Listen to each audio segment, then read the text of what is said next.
bonjour et merci de nous retrouver pour notre rendez-vous autour de Saint Paul. Cette semaine, je vous invite à partir en voyage sur les routes de l'Empire romain.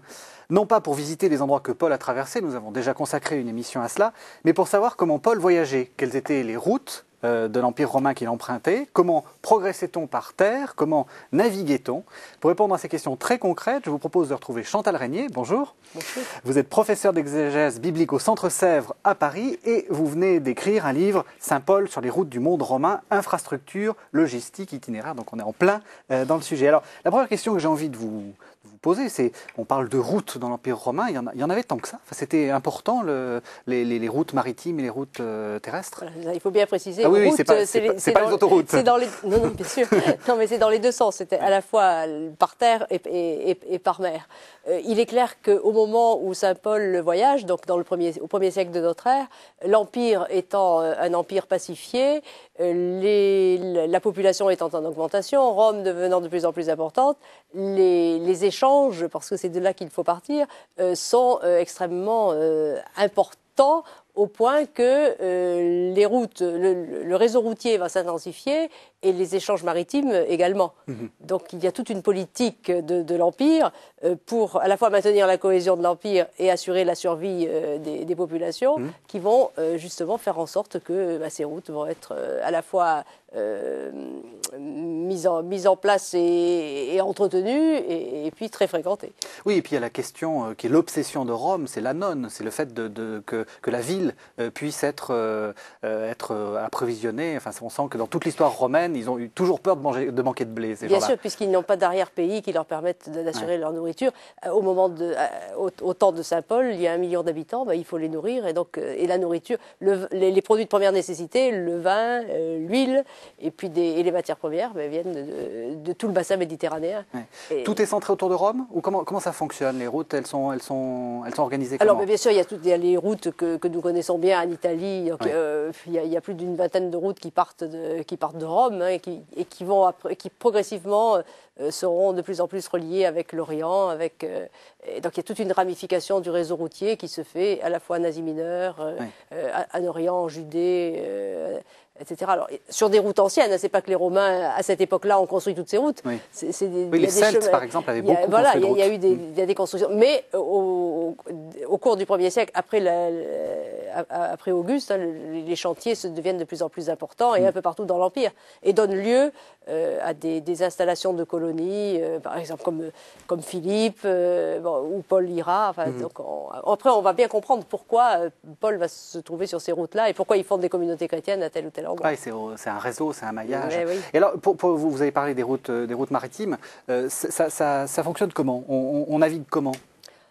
Alors, on navigue en fonction, déjà, sans instruments, sans boussole. Donc on suit les côtes? Pas nécessairement. Les anciens savaient pratiquer une navigation à la fois de cabotage ou une navigation hauturière, c'est-à-dire en tournant le dos aux côtes. Mais ce qui est sûr, c'est qu'on ne voyage pas en ligne directe et en sens inverse. Oui. C'est-à-dire qu'on ne peut pas prendre la même route pour aller d'un point à un autre et pour revenir sur ses pas. On est obligé de prendre des routes différentes. C'est-à-dire qu'on est essentiellement tributaire des vents. Oui. C'est les courants, mais encore plus les vents. Alors, chez Paul, on voit bien, on a beaucoup d'exemples où Paul est affronté au vent et doit changer de route.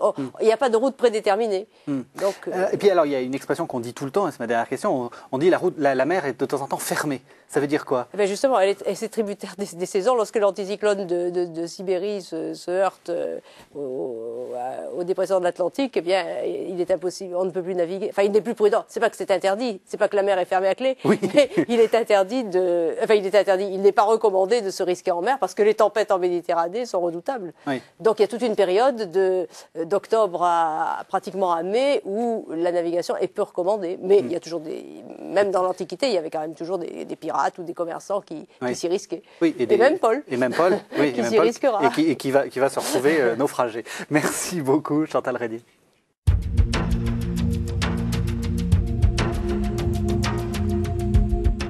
On continue à parler des conditions de voyage dans l'Antiquité et on va arriver maintenant aux conditions terrestres. Alors, expliquez-nous un peu comment on faisait pour voyager sur Terre. On était tout le temps en cheval? Non, pas forcément. D'abord à pied. Oui. Le voyageur antique Oui. est d'abord un piéton. Alors ensuite, s'il a des moyens, s'il est plus fortuné, il peut avoir une monture, un mulet par exemple, au moins pour porter ses bagages, ou bien une voiture, un véhicule. Alors, mais ça, c'est pour des catégories très aisées, pour les administrateurs ou les militaires. Mais quel type de véhicule? Vous savez, dans Astérix, tous les Romains sont en chaise à porteur. Ça avait du sens, ça? Alors, les chaises à porteur, peut-être pas. Mais ça existe, oui, mais il y a des véhicules, des vrais. Des véhicules plus équipés avec des rideaux fermés, avec Une sorte de calèche oui, voilà, exactement, oui. Oui. Donc, et qui ont une certaine, qui peuvent atteindre une certaine vitesse, qui permettent de transporter aussi des passagers et des bagages. Bon, il y a l'exemple de Trimalcion qui a au moins 10 voitures ou de l'avocat, je ne sais plus lequel, dont je ne sais plus si c'est Horace ou Juvénal fait la satire, qui se promène dans Rome en montrant ses voitures. Oui. Mais sinon, la plupart du temps, c'est à pied. Disons que, surtout si Paul, on pense oui. à la façon dont Paul s'est déplacé, c'est sans doute plutôt à pied, Oui. mais bon, et jamais seul. Oui. Le voyageur n'est pas isolé, il est même recommandé de voyager à plusieurs. Pourquoi? C'est dangereux? Alors c'est dangereux d'abord parce que c'est dangereux, on risque de rencontrer des brigands. Oui. Et puis il est évident que c'est quand même pas facile lorsqu'on va sur des voyages un peu lointains, parce que même petite distance par petite distance, on arrive à aller très loin. Oui. Et donc, il est toujours mieux d'être à plusieurs pour porter les bagages, les provisions. Il s'agit aussi on ne part pas sans rien. Oui. Alors, qu'est-ce qu'on fait? On part comme ça à sac au dos, enfin, si j'ose dire, et ensuite on a des haltes prévues. Il y a des aires de repos. Comment il faisait, Paul? C'est-à-dire qu'il s'agit on va de ville en ville, hein, parce Oui. que la campagne est plutôt déserte. Oui. Et bien sûr, on voyage en fonction un peu des réseaux de connaissances que l'on a. Oui. Et donc, et ça, c'est extrêmement important d'avoir des hôtes qui vont vous accueillir quand vous arrivez dans une ville et qui pourront vous reconnaître et donc prendre votre défense s'il y a des problèmes. Lorsque Paul, par exemple, arrive à Philippe, il a quelques problèmes pour faire reconnaître sa citoyenneté romaine, disent les actes, et il est emprisonné. Bon, à Corinthe, au contraire, il va être accueilli par plusieurs personnes, donc, dont la fameuse Phébé, la femme d'affaires dont il est question dans la première aux Corinthiens et dans l'Épître aux Romains. Et donc ces personnes sont extrêmement importantes pour accueillir, donc à la fois offrir le toit et le couvert, mais aussi donner du travail, mettre en relation avec d'autres personnes, etc. Sinon, il y a aussi les auberges. Mais alors là, il existe des auberges ou dans les sanctuaires aussi. Il y a des parties où on peut accueillir des voyageurs. Mais bon, les auberges ne sont pas forcément de tout repos. On y rencontre toutes sortes de gens. Oui, parce que quand on lit la deuxième épître aux Corinthiens, on sent que c'est pas de tout repos, les voyages. Hein. Tout à fait. Alors Paul lui-même fait allusion à ces voyages lorsqu'il dit au chapitre 11 de cette deuxième lettre aux Corinthiens, un voyage sans nombre, danger des rivières. Justement, il faut les franchir. Danger des brigands, danger des mers, danger du désert, danger de la ville. Oui. Il est clair qu'il a dû... Alors même si c'est une face... Bien sûr qu'il y a une manière de parler de ses voyages, mais il n'empêche qu'il s'est affronté à de rudes conditions aussi. C'est pas... on ne peut pas... Il faut sortir de nos clichés aussi lorsqu'on pense au voyage dans l'Antiquité. Hein. Ce n'est pas un voyage de tout repos. Et c'est pour ça que c'est important de revenir, de bien comprendre comment Paul a pu voyager, parce que c'est à ce prix-là qu'il a annoncé l'Évangile. Et c'est un prix lourd. Et c'est quand même un prix lourd, bien sûr. C'est parce que c'était quoi le plus dangereux? C'est tout un ensemble. C'est le fait même de partir, le fait de se déplacer, d'aller dans des lieux inconnus, de prendre la mer, etc. Donc c'est quand même tout ça, les rencontres qu'on peut faire. Merci Chantal Régnier.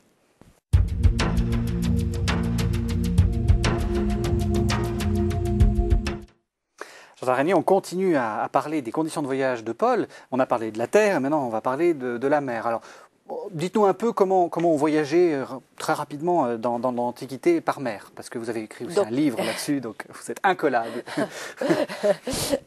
Donc par bateau, avec les bateaux de marchandises, puisqu'il n'y avait pas de bateau dédié au seul passager. Donc il fallait embarquer, trouver déjà un embarquement, et puis embarquer au milieu des marchandises sur le pont.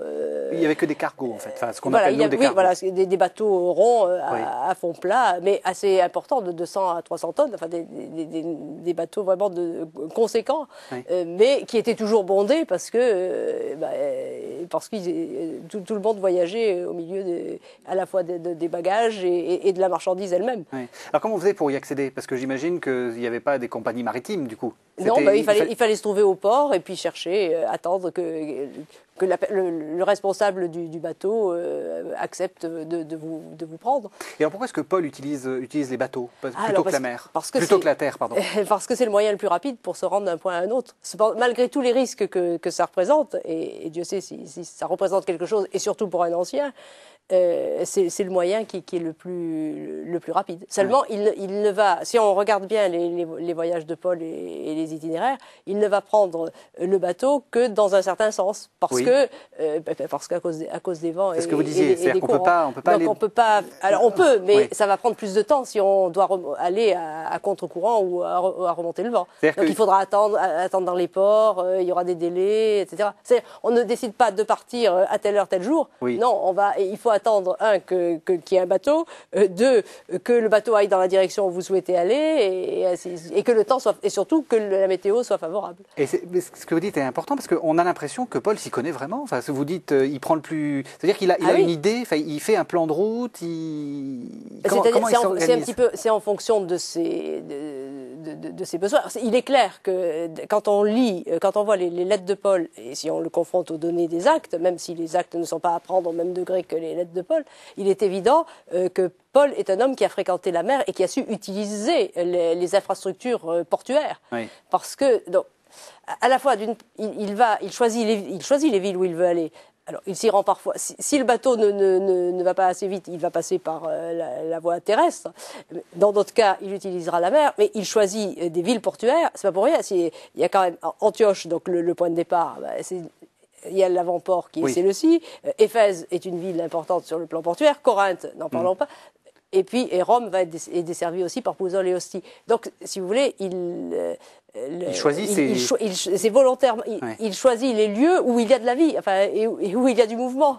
Donc, c'est pas étonnant qu'il fréquente ces villes qui sont aussi des ports.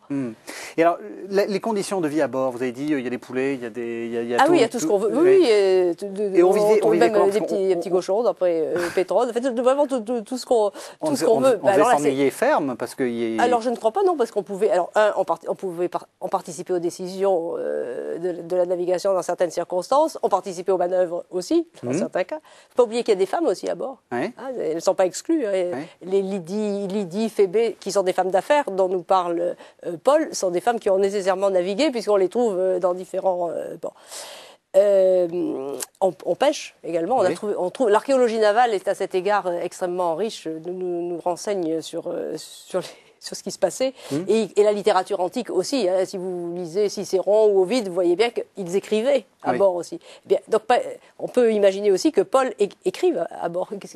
Justement, il n'était pas homme à rester sans rien faire. Donc, on peut imaginer qu'il a pu prendre aussi conscience de ce que représentait le Christ qui touche non seulement l'humanité, mais aussi l'univers, le premier de toutes créatures. Quand il est sur la mer, ça peut peut-être lui dire quelque chose sur la création. Où rien ne nous séparera de l'amour du Christ, ni mort, ni épreuve, évidemment, quand il affronte les flots, là, il sait ce que ça représente. Parce que comme tout homme antique, il a la crainte de la mer, c'est évident, et la crainte de l'embarquement. Et pourtant, ils le font, mais non sans la crainte, parce que la mer représente toujours représente le monde de la mort quand même. Mais bon. Donc on peut imaginer que ça aussi nourrit sa foi. Merci beaucoup, Chantal Régnier.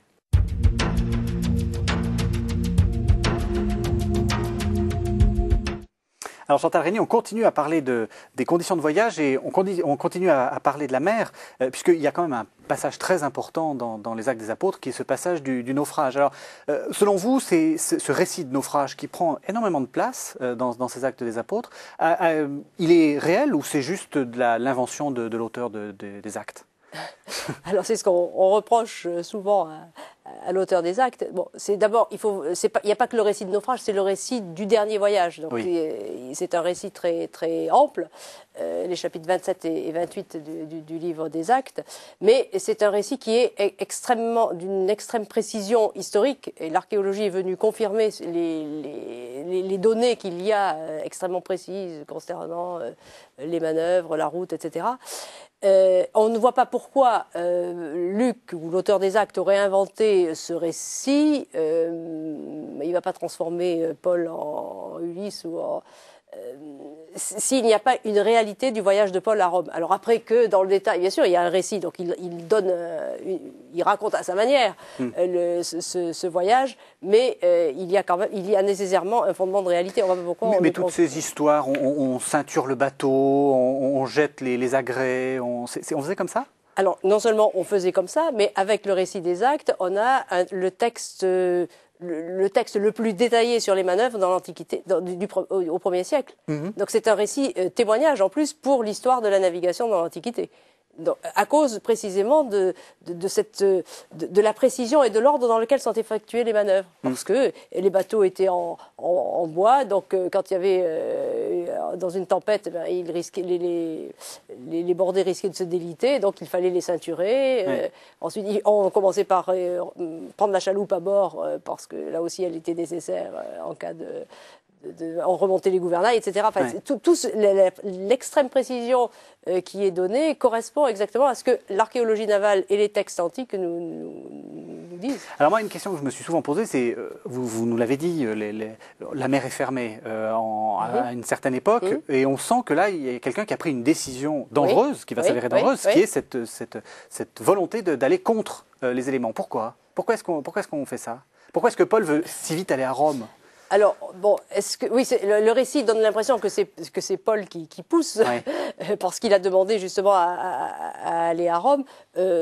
Cependant, bon, il y a une série de décisions et d'incidents. Le fait de quitter, quand il quitte la Crète, c'est pour trouver un hivernage. Le problème, c'est que la tempête survient trop vite. Et c'est ça qui va conduire.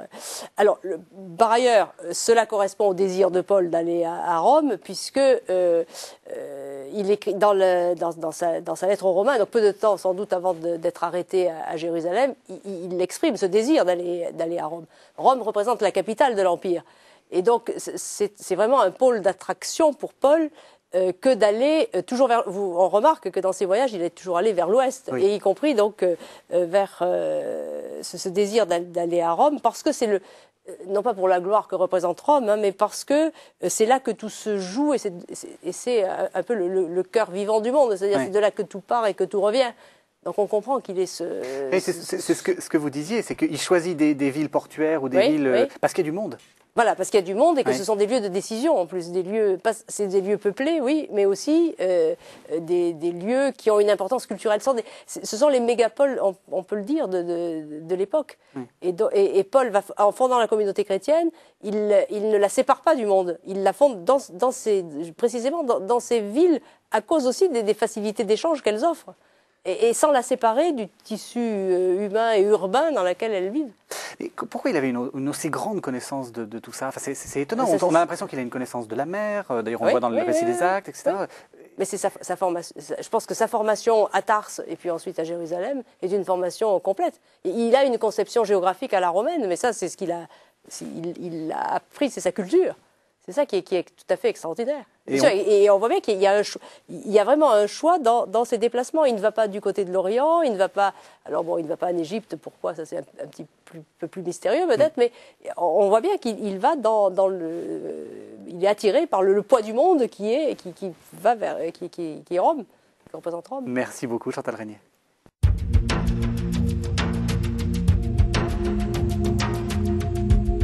Chantal Régnier, pour terminer cette semaine sur les voyages de Paul, j'aimerais qu'on parle de voyages dont on a peu parlé finalement au cours de cette année Saint-Paul. C'est les derniers voyages. On en a peu parlé parce qu'on n'en sait pas grand-chose, puisque en fait les actes des apôtres s'arrêtent au moment où Paul, après son naufrage, débarque à Rome. Alors qu'est-ce qu'on peut dire de ces derniers instants de la vie de Paul?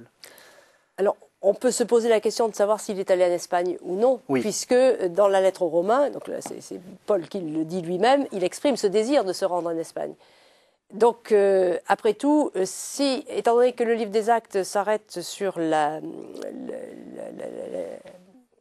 séjour à Rome, sans qu'on arrive au jugement, on peut imaginer, enfin, il n'est pas invraisemblable que Paul ait été libéré et que à ce moment-là, il soit allé en Espagne, puisque ne pouvant peut-être pas trop séjourner en Italie, à Rome, à cause de ce qui lui était arrivé, il était bon qu'il parte. Et l'Espagne était très accueillante pour ceux qui fuient l'Italie à cette époque.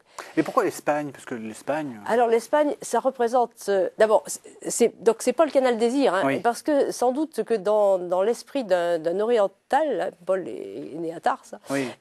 L'Espagne représente une certaine attraction, l'attraction des bandes de l'Occident, c'est la fin du monde, la fin de la Terre, et aussi parce que les Phéniciens avaient beaucoup fréquenté ces lieux. Parce que quand on parle de l'Espagne, il faut savoir que c'est la Bétique, la province bétique romaine, c'est-à-dire la région de Cadix en fait, hein, oui. Donc au-delà de Gibraltar. Et donc il y a une représentation d'un bout du monde. Et donc Paul, pour répondre à sa vocation d'annoncer l'Évangile à tout homme, veut le matérialiser sans doute en allant jusqu'aux bornes de l'Occident. Ah, c'est l'idée, oui, d'avoir accompli. Voilà, oui. Écoute, c'est ce qu'on peut, me semble-t-il, lire de la lettre aux Romains. Alors après, y est-il allé ou non? Là, nous n'avons ni trace littéraire de la part, bien sûr, de Paul, ni trace archéologique. En Espagne, il n'y a aucune trace d'un passage de Paul. Mais en tout cas, il y a ce voyage est tout à fait faisable et plausible. Oui, d'autant que l'Espagne n'est pas une zone sauvage. Pas du tout. Sénèque est espagnol, donc le sommet de la culture de l'époque est espagnol. Oui. Tout à fait. Et puis les échanges entre Rome et l'Espagne sont aussi extrêmement fréquents. Donc, Alors supposons qu'il soit allé en Espagne, après, qu'est-ce que vous lui faites faire? Qu'est-ce que vous pensez? Moi je ne lui fais rien faire. Non, parce qu'on ne sait pas, c'est frustrant. Alors, autre chose, on a les lettres pastorales, c'est-à-dire les lettres Tite, Timothée, qui parlent de séjour à nouveau en Asie mineure. Alors, est-ce qu'après cela, il serait reparti en Asie mineure? D'après ces lettres, mais ces lettres, on sait bien qu'elles sont plus tardives, que vraisemblablement elles ne sont pas de Paul, mais bon, là encore le doute, on ne peut pas trancher.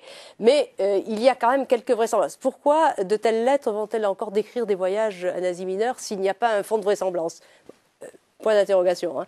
Mais donc, d'après les pastorales, donc il aurait séjourné à nouveau en Asie mineure, puis aurait été arrêté encore une fois, et il serait revenu. On l'aurait ramené à Rome, mais cette fois-ci par la terre. Enfin.